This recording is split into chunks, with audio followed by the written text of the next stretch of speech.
এটা শহাপহুৱে ঘাঁহ খাই আছিল। এখন হাবিত মুকলি ঠাইত সি ঘাঁহ খাই আছিল। ঘাঁহ খাই থকা অৱস্থাত ধুমুককৈ এটা শব্দ শুনা পাই সি বহুত ভয় খালে আৰু ভয়তে সি তাৰ পৰা দৌৰিবলৈ ধৰিলে। সি ভাবিলে ধুমুককৈ শব্দ শুনিলে আৰু সেইমতে সি ভাবিলে যে আকাশখন খহি পৰিল বুলি ভাবিলে। সেই ভয়তে সি দৌৰিবলৈ সি ধৰিলে।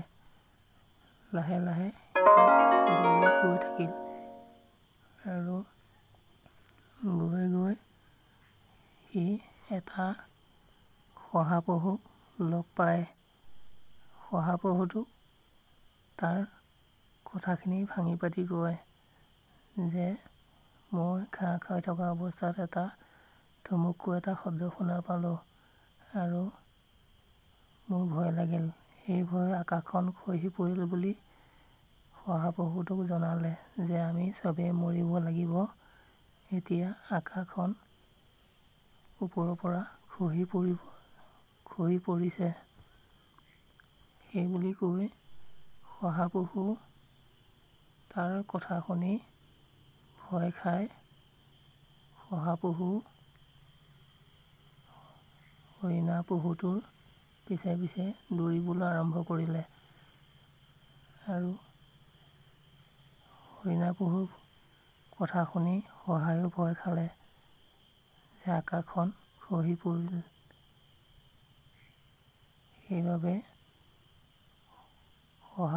শহাপহুৱে হৰিণা পহুৰ পিছে পিছে দৌৰি গৈ থাকিল আৰু গৈ গৈ সিহঁতে এটা ভালুকক লগ পালে।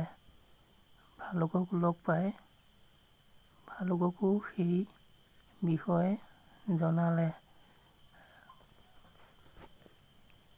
হৰিণাই ক'লে যে আকাশখন খহি পৰিব ধৰিছে। শহায়ো ক'লে যে আকাশখন সঁচাকৈ খহি পৰিব ধৰিছে। সেই ভয়তে ভালুকেও তাহাঁতৰ কথা শুনি সিহঁতৰ লগতে দৌৰিবলৈ আৰম্ভ কৰিলে যে আকাশখন খহি পৰিব ধৰিছে আৰু আমি ইয়াত জীয়াই থাকিব নোৱাৰিম। সেই ভয়তে হৰিণাৰ কথাত ভালুকেও দৌৰিবলৈ ধৰিলে আৰু তেনেকৈ গৈ থাকিল। গৈ গৈ এটা ডাঙৰ প্ৰকাণ্ড গজৰাজক সিহঁতে লগ পালে। প্ৰকাণ্ড গজৰাজকো সেই কথাকেই ক'লে যে গজৰাজ আকাশখন খহি পৰিব ধৰিছে আৰু হৰিণাৰ কথাত ভালুক আৰু শহাপহু ভয় দিলে যে আকাশখন খহি পৰিব ধৰিছে, আমি আৰু জীয়াই নাথাকিম। যদি জীয়াই থাকিব মন আছে আমাৰ লগতেই ব'লক, সেইবুলি ক'লে আৰু গজৰাজেও সেই কথাত মান্তি হৈ গজৰাজেও ভয়তে দৌৰিবলৈ ধৰিলে আৰু সিহঁতে ভয়তে আকাশখন খহি পৰিল বুলি ভয়তে সিহঁতে দৌৰিবলৈ ধৰিলে আৰু তেনেকৈ সিহঁতে দৌৰি দৌৰি গৈ থাকিল। গৈ গৈ সিহঁতে এটা বাঘক লগ পায়। বাঘক লগ পায়ো সেই কথাকেই কয় যে আকাশখন খহি পৰিছে, আমি আৰু বেছিদিন জীয়াই নাথাকিম, আমি আৰু মৰিব লাগিব। সেই কথামতে ভালুকে আৰু শহাপহু আৰু গজৰাজেও সেই উত্তৰকেই দিলে যে আমি আৰু বেছিদিন জীয়াই নাথাকিম, যদি জীয়াই থকাৰ মন আছে তেনেহ'লে আমাৰ লগত ব'লক। আৰু সেই কথা শুনি বাঘেও ৰৈ নাথাকিল, সিহঁতৰ লগতে দৌৰিবলৈ আৰম্ভ কৰিলে।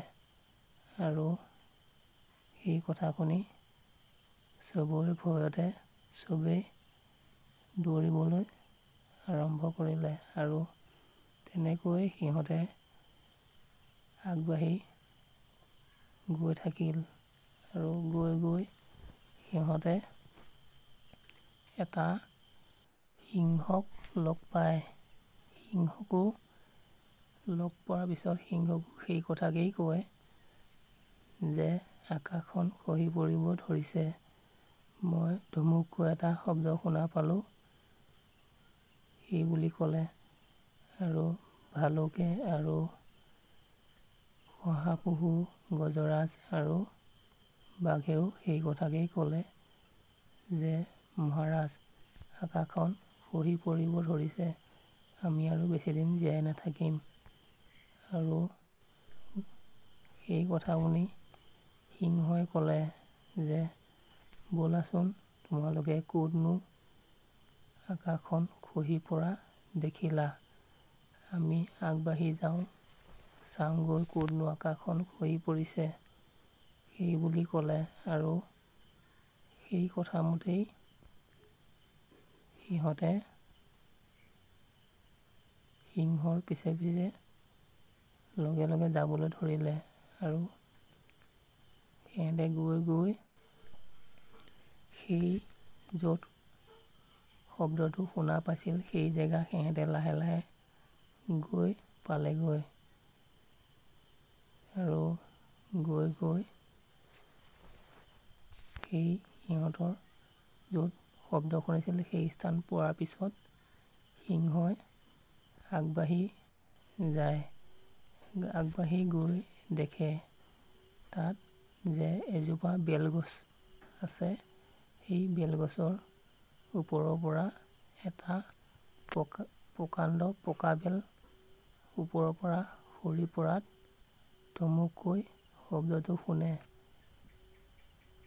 আৰু শুনাৰ পিছত হৰিণা পহুৱে দৌৰিবলৈ ধৰিলে।